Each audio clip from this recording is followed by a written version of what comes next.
Ahora estamos escuchando, bueno, hemos estado escuchando a John Lennon a 41 años de su muerte, a Ah, José Carvajal a 78 años de su nacimiento, a Fernando Cabrera en su cumpleaños número 65, a Jim Morrison, a quien estamos escuchando ahora, a ah, 78 años de su nacimiento.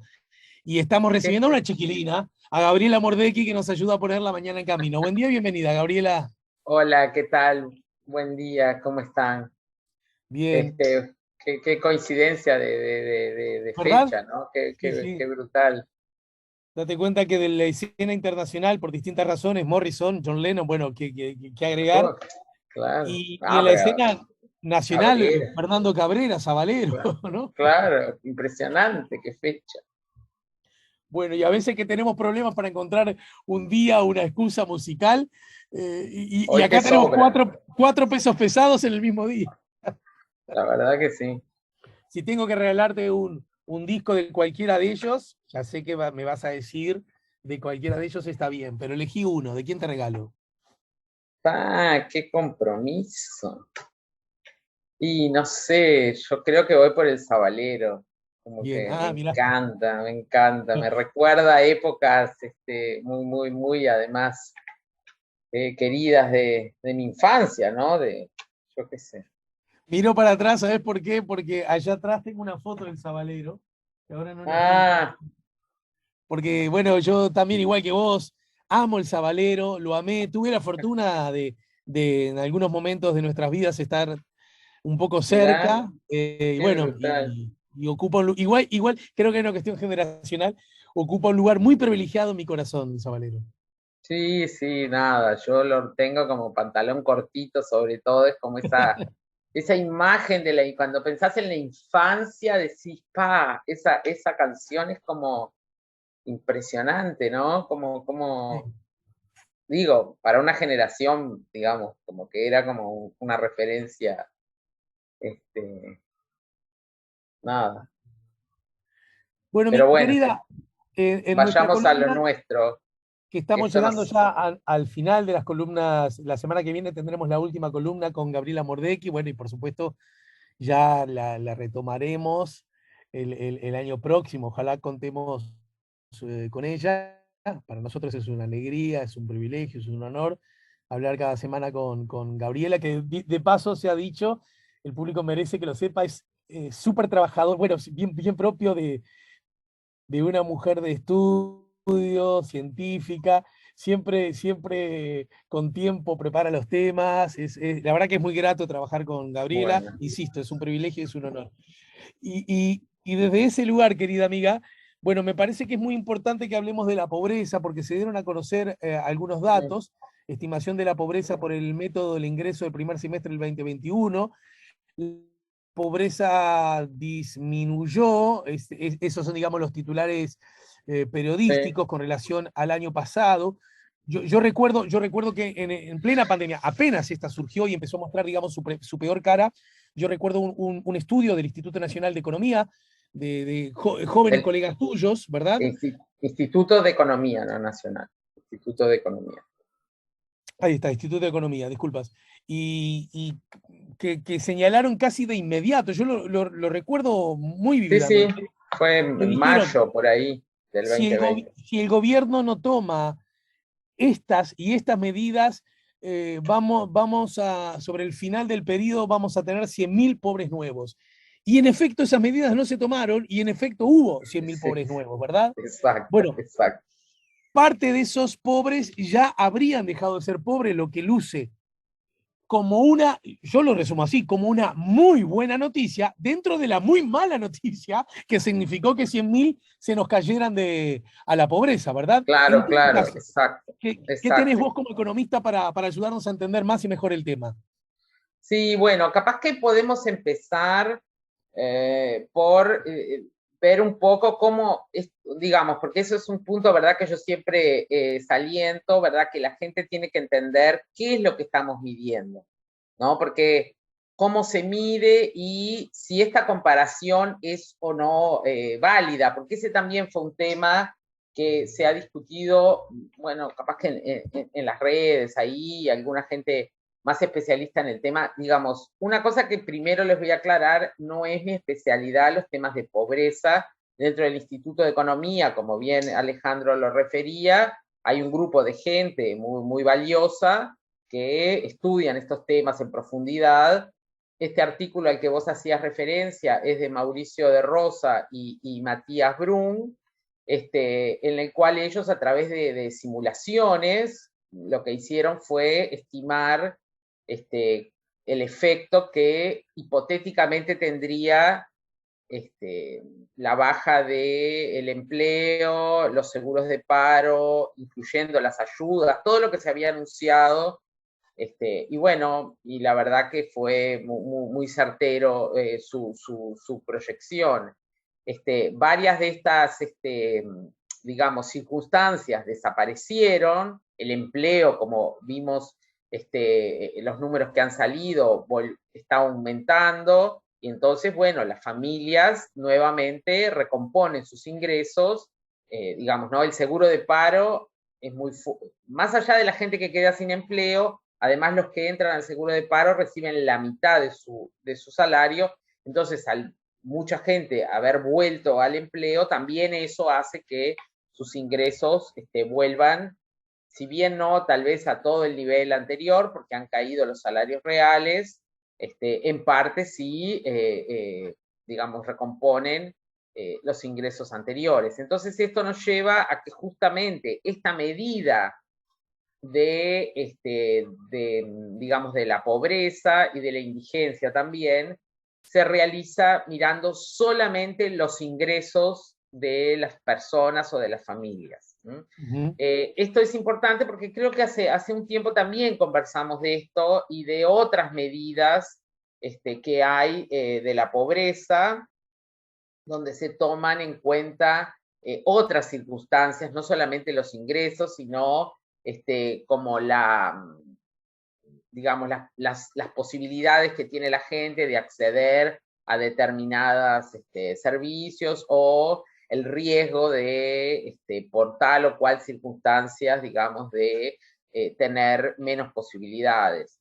Pero bueno, el INE, que es el Instituto Nacional de Estadística, que es el que realiza todas las medidas estadísticas en Uruguay, lo que dijo que iba a avanzar en ese sentido, pero por ahora el avance que sí tuvimos es este dato semestral que no existía. Hasta ahora siempre el dato era anual. Y este es un punto importante porque estamos comparando el primer semestre de 2021 contra todo el año de 2020. Y estas medidas son como si fuera un promedio, no es que sea el dato de fin de año el que estamos comparando, sino el de todo, el promedio de las familias de todo el año. Y esto justamente se basa en la encuesta continua de hogares que realiza el INE y que además tuvo algunos cambios metodológicos importantes en este transcurso, por lo cual, bueno, también ahí habría como que estudiar un poco más en detalle si es totalmente comparable o hay algún punto que tal vez no lo sea. Sin embargo, bueno, el 2020, si bien tuvimos, digamos, los primeros 2 meses, casi 3, ¿verdad?, de encuesta normal, luego se pasó a la virtualidad y además cambiaron otras cosas en la encuesta que, bueno, ahora no vale la pena entrar en esos detalles. Y hubo otro cambio, algunos otros cambios en el medio del camino, pero bueno, aquí no hay alusión a ningún problema o cambios metodológicos, pero bueno, siempre son estimaciones además primarias, que habrá que revisarlas cuando esté el año entero. Y además, como yo decía, esto se basa en el ingreso. ¿Y qué es lo que hace el INE? El INE tiene, además de la encuesta continua de hogares, una encuesta que se realiza más o menos cada 10 años, que es de gastos e ingresos de las familias. y en base a esa encuesta saben cuál es la composición de gasto de una familia promedio, digamos, del Uruguay. Entonces, tomando en cuenta esos datos actualizados, ¿verdad? Por el IPC, o sea, los precios, o sea, los valores son actuales, se establece una línea, muchos habrán oído hablar de esto, de la línea de la pobreza y la línea de la indigencia. ¿Qué quiere decir? Bueno, la indigencia, digamos, se mide, hay como una canasta básica alimenticia, digamos, estipulada también por por cuestiones, digamos, de calorías y de cosas que la gente tiene que consumir, pero eso pasado todo a plata, a dinero. Y hay otra canasta que es alimentaria y no alimentaria que, digamos, considera, digamos, algunos otros cuestiones, no solo el alimento que cualquier persona tiene que tener, como cuestiones de habitación, ¿verdad? De salud, de acceso a determinadas actividades que se consideran como mínimas para tener una vida digna.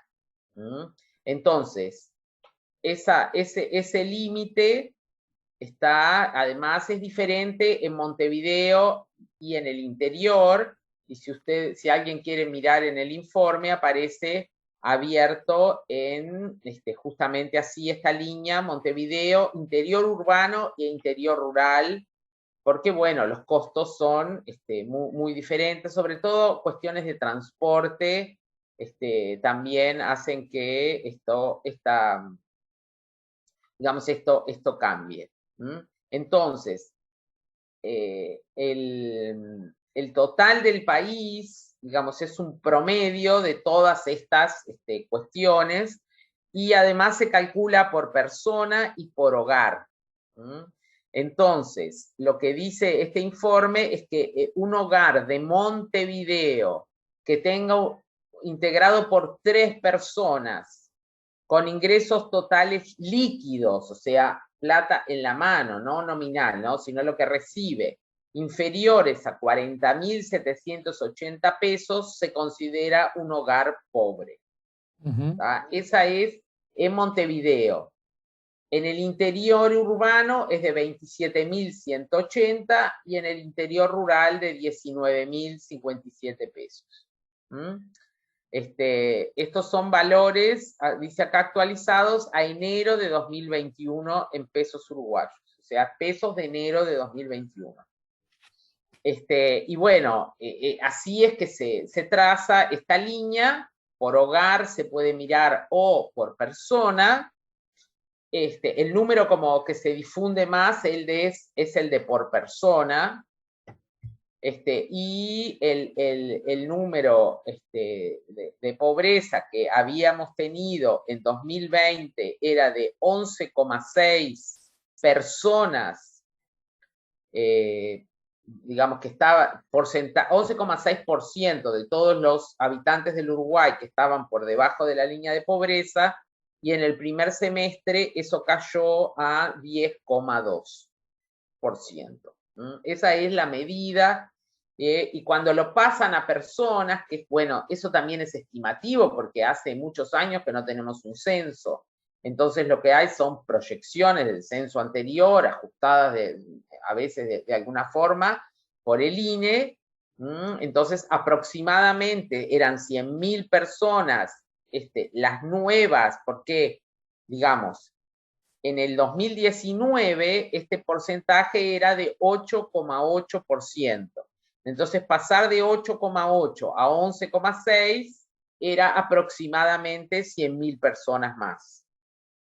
Personas, digamos, todas, mayores, menores, acá están contados todas, no es mayores a cargo o algo, no, es el total de las personas. Y ahora, en 2021, en el primer semestre, esta caída a 10,2 se calcula que serían de aquellos 100.000, 50.000, digamos, habrían superado esta línea de la pobreza, o sea, este ingreso mínimo, digamos, que se calcula, ¿no? Bien. Esta es la noticia en la realidad que, digamos, se ha difundido en estos días. O sea, es interesante, es importante, ¿verdad? Todos notamos que la economía está mejor, que la gente, bueno, tiene más empleo, hay datos de que cayó el desempleo, entonces, digamos, como es por el método de los ingresos, bueno, si ahora tenemos más ingresos, la gente va a Claro. estar mejor, ¿no? Esto no quiere, Déjame sí, no sé tratar si de quedó entender claro. esto Dale. con esta pregunta que te voy a hacer a modo de, digamos, de final, al menos por el día de hoy.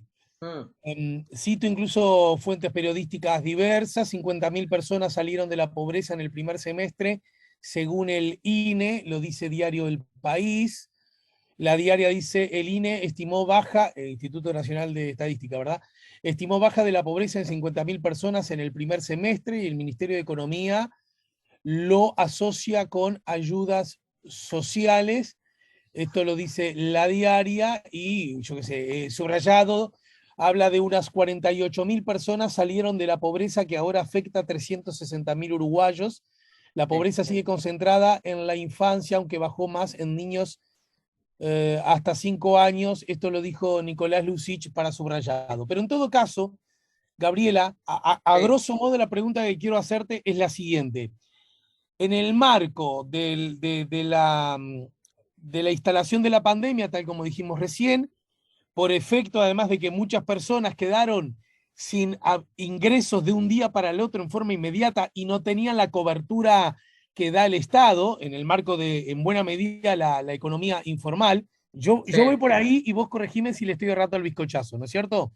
sí, Muchas personas quedaron sin ingresos, lo que volcó casi en forma inmediata o perdieron buena parte de sus ingresos, lo que los arrojó casi en forma inmediata a la pobreza, citando la proyección que hacía el INE, de la que dábamos cuenta recién. Asunto que se pronosticó y asunto que ocurrió tal cual había sido pronosticado. ¿Hasta mm, ahí vamos bien? sí. No, digamos, no son solo los informales, ¿no? Hay gente que estaba en la formalidad, como yo comenté, que por Claro, entrar en seguro de paro, por sí, tener un salario muy bajo, cayó claro, bajo la línea de bien. la pobreza. Eso también sucedió. Perfecto, perfecto. Lo, lo que el gobierno, cuando se le decía, bueno, inyectar a través de los planes ya instalados, recuerdo haber hablado, ahora no me acuerdo si con Matías o con Mauricio, creo que con Mauricio, que decía, es dar un enter a una computadora, ¿no es cierto? Para que la persona con Sí, mayores sí. fragilidades pudiera recibir ese dinero, esa transferencia que le impida caer en la pobreza. Lo Mm, cierto es que de esos 100.000 se anuncian ahora que 50.000 ya no son pobres. La pregunta mm, es, yo sé que es quizás media tonta, de esos 100.000 que por, entre comillas, inacción del gobierno, por lo menos en esa dirección, cayeron en la pobreza, y ahora de esos 100.000, de ese universo, la mitad ya dejó de ser pobre, también por acción del gobierno y sus políticas sociales, o por fruto de una economía, cualquiera puede advertirlo, que empieza a recuperar normalidades, hay más dinero. Entonces el informal que vive de cuidar coches, ya la moneda la empezó a recibir. ah. Aquel que estaba en el seguro de paro porque lo mandó la tienda, como está vendiendo un poco más de championes, ahora ha recuperado su trabajo, etcétera, etcétera. ¿Dónde podemos explicar las razones que arrojan que la Sí, mitad de esos bueno, pobres volvieron? claro, esos son temas todos que están en estudio. Primer punto que podemos decir, estos son números globales, no sabemos si son las mismas personas las que cayeron en la pobreza que las que se recuperaron. Pueden ser otras que estaban, que era, digamos, no tenemos, es una encuesta que lo que hace es una muestra representativa y lo que nos dice es, en promedio pasó esto. O sea, ¿quiénes son exactos las personas? Digamos, no tenemos a ciencia cierta ese dato. ¿Y efecto de qué políticas o qué fenómenos económicos esto sucede? Bueno, eso es algo que hay que estudiarlo, porque en realidad, y hay un punto capaz que interesante que vos mencionaste ahí, que es el tema de los niños y la infantilización de la pobreza, que se recalca que hay menos niños dentro de los pobres. Y hay algunos investigadores que salieron a hablar de esto diciendo, bueno, cayó la natalidad en Uruguay, hay menos niños, entonces en esos, y sobre todo además cayó muchísimo el embarazo adolescente, entonces que recae mayormente en hogares pobres. Entonces, por ese fenómeno hace que haya menos niños en los hogares pobres y es difícil que políticas, ¿no? Dirigidas, porque hay, ¿no? Salieron también el gobierno a hablar de políticas dirigidas a la infancia específicas que fueron aprobadas ahora para ser aplicadas el año que viene, entonces no pueden haber tenido efecto en el primer semestre de 2021, ¿no? Eso queda como un poco ahí, ¿no? Por declaraciones que realizó algún integrante del gobierno también en ese sentido. Pero, en definitiva, todo es un combo, ¿no? O sea, las medidas que se habían tomado al principio de la pandemia, que se fueron, ¿verdad?, renovando y renovando, bueno, algún colchón generaron, mínimo, muy chiquito, pero se mantuvo, ¿no? Y bueno, eso es algo insuficiente, ¿verdad? Pero si no hubiera existido, hubiera sido peor. Eso todos estamos de acuerdo.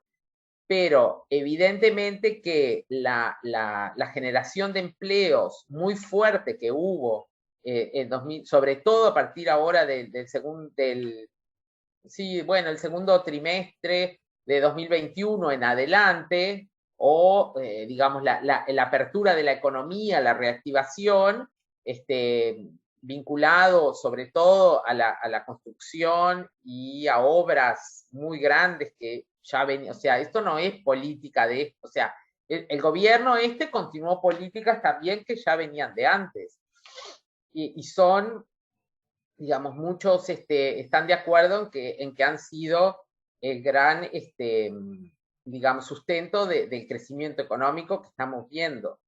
Igualmente eso se va a ver capaz que más incluso ahora en el segundo semestre, donde la reactivación fue mucho más potente, ¿no? Recordemos, el primer semestre de 2021 fue donde la pandemia tuvo su peor efecto en muertes y contagios, ¿no? Pero la economía en sí se empezó a abrir y eso no fue, hubo un poco de marcha atrás, pero no total. Entonces, claro, si lo comparamos con el 2020, donde estuvo prácticamente todo cerrado, capaz que hasta, no sé, julio o agosto, del punto de vista económico, digamos, sí tenemos este efecto, y bueno, y eso tiene un efecto en el empleo y los ingresos de las personas, ¿no? Lo que algunos dicen es, bueno, si se hubieran tomado aquellas medidas que tú mencionabas, que te comentaron los autores de este trabajo, que ellos además las ponen ahí, ¿no? Y eran, bueno, un esfuerzo fiscal, digamos, algo mayor, pero tampoco era nada exacerbado. Esos 100.000 pobres no hubieran existido y ahora todavía tenemos 50.000, o sea, es que esto es algo además que no es un tema de subir y bajar, ¿no? Esto afecta la vida de las personas, sus posibilidades de acceso a una cantidad de cosas, jóvenes que abandonan los estudios y que luego no vuelven, niños que no tienen acceso, ¿verdad?, a cuestiones básicas que apoyen su futuro desarrollo, familias que se ven obligadas a nada, a irse a los asentamientos porque no tienen cómo pagar un alquiler.